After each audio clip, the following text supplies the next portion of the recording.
Good afternoon, everyone. Today we'll be handling a project which will be, in this case, our very first bread project. In this case we will be making some fresh pizza today from scratch.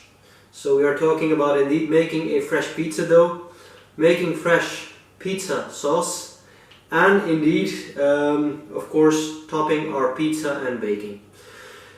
For this we are going to need a few basic ingredients. Now, as to bread, what we of course need as our basic ingredients are some flour. I'm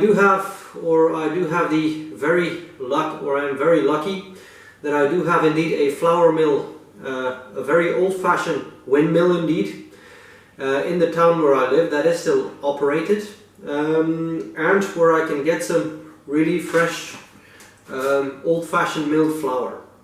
We will be using, of course, some yeast, in this case fresh cake yeast. I do always prefer to use this if I can get my hands on it, but indeed some fresh cake yeast, and of course for our bread we will be needing water. Furthermore, we need to make some sauce. We will start basically by some sifted passata. Seems to be the simplest option. And for our toppings, well, what I will be making is a quattro formaggi normally, but I don't have a fourth, but I was trying to work up some cheese. That's also the reason why I chose to make a cheese pizza. But we will be using in this case some pecorino that I had lying around, a bit of pre-grated, but does not really matter, pre-grated aged Gouda, which is actually pretty nice in pizza. And for some funk, good God, funk, we will be adding some blue cheese. But these are our main ingredients, and what I also want to do, classical combination, is of course add some onion on top. Cheese and onions, always a classical combination. Now, without further ado, let's get cooking.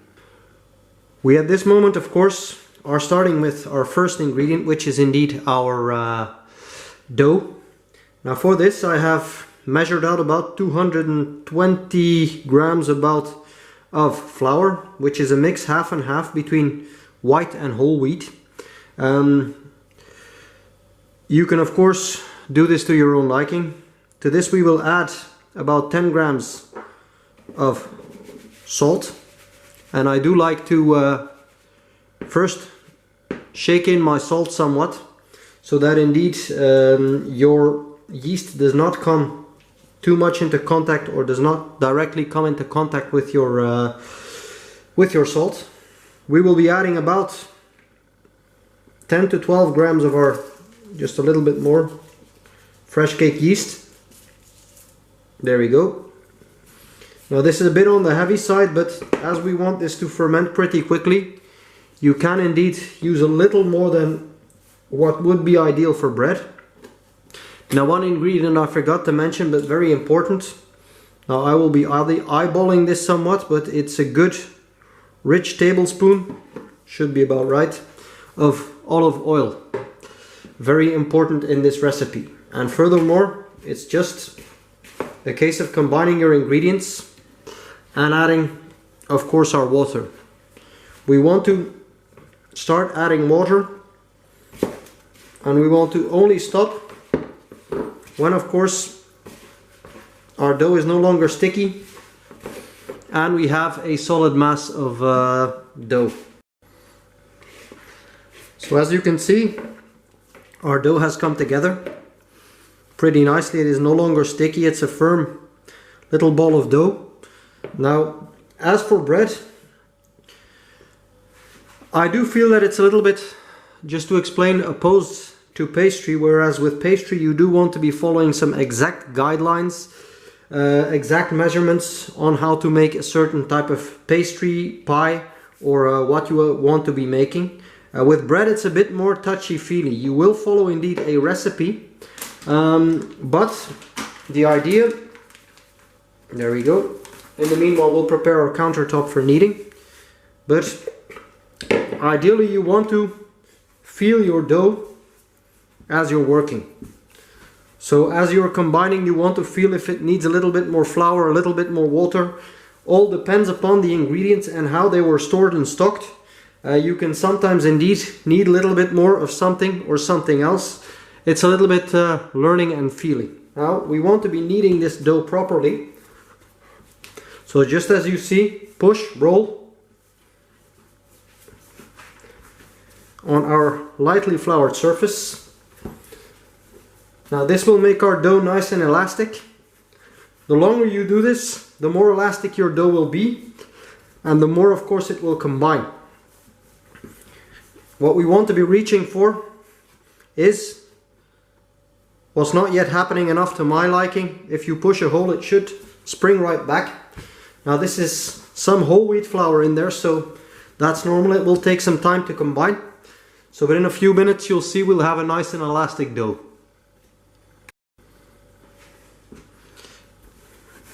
So we've been kneading our dough for about 5 minutes, and as you can see it's pretty well done. If I poke a hole, you can see that the dough does indeed spring back nicely. So we have a nice and supple dough. The only thing that's left now is, well, there's two ways of doing this. Either you do it in oil.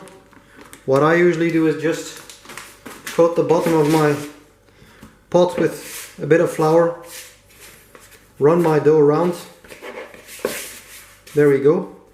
Now we will cover this up, leave this in a nice cool and dark place for about 2-3 hours until this has probably doubled or even grown more in size, and we can start rolling out our pizza.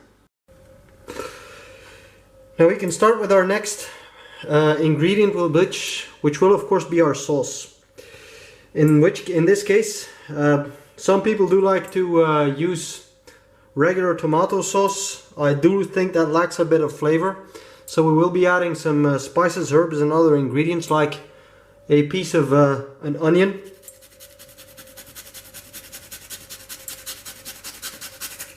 which we will grate in, and of course, there we go, fish out the one that fell. So with grating does indeed avoid you getting too many big chunks in your sauce. I think for the amount we will be doing, this should be about enough. Add, same reason, not fresh, but just some garlic powder and a few fresh herbs. There we go. And we want to be heating this up ever so slightly, so just that the herbs can loosen their oils, and indeed our onion can get to getting some color. So now that our ingredients have been allowed to simmer somewhat, we can just add our final ingredient, which will indeed be our passata. So I think I'm using about half of this 500 gram can, which comes to about of course 250 mils something. Now I want to first heat this up, and then I want to reduce this by at least half. We are now ready to roll out and dress our pizza. As you can see, our dough has easily doubled, even more so grown in size, and the only thing that's left is to, well, you can indeed freeform this, but I do think personally for people with little skill, just easier using one of those. So use your rolling pin and of course roll out your dough. And if you really do want to know the proper technique, it's just a case of with your hands forming, turning around your pizza and stretching it out. Again, I don't think it's such a handy technique. You get probably a better and more even result using the rolling pin. So next thing to do is to provide our sauce. As you can see, we have a love thick consistency that if you draw a line, will stick to our pizza. And the only thing to do is just to spread this as evenly as you can. No need to be super accurate, but try and distribute your pizza sauce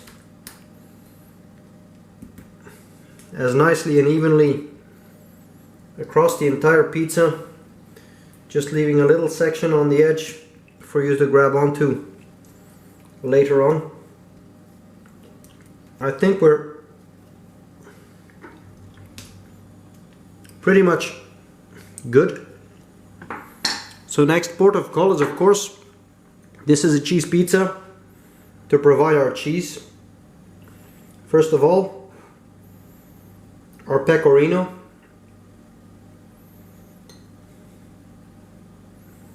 Don't be stingy. Just a nice little dose of all types of cheese. Next, our aged Gouda cheese. I think I might just grate down a little more pecorino, I don't know yet.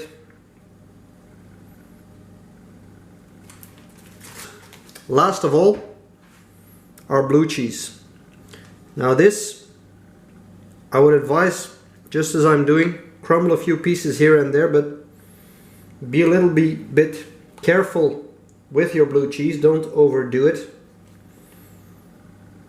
This is, of course, pretty strong tasting stuff. It's going to provide a nice little funky flavor. Not yet James Brown level funky, but we will get there. So, but just, there you go. Break off a little piece here and there. Provide a little dab. It's going to provide a nice little salty contrast to our next ingredient, namely our onions. One thing I would advise as to the onions, you can cut rings, you can cut, as I do, strips. Just don't finely dice your onions. You do want some nice, lovely onion flavor on there. There we go. I think we are pretty much done to my liking. Maybe just a little touch of pecorino here on the side, just to provide a little bit more cheese, but that should pretty much cover it to decorate our pizza. Now, as for these are the toppings of my choice. Great thing, of course, with pizza, you can top as you wish yourself.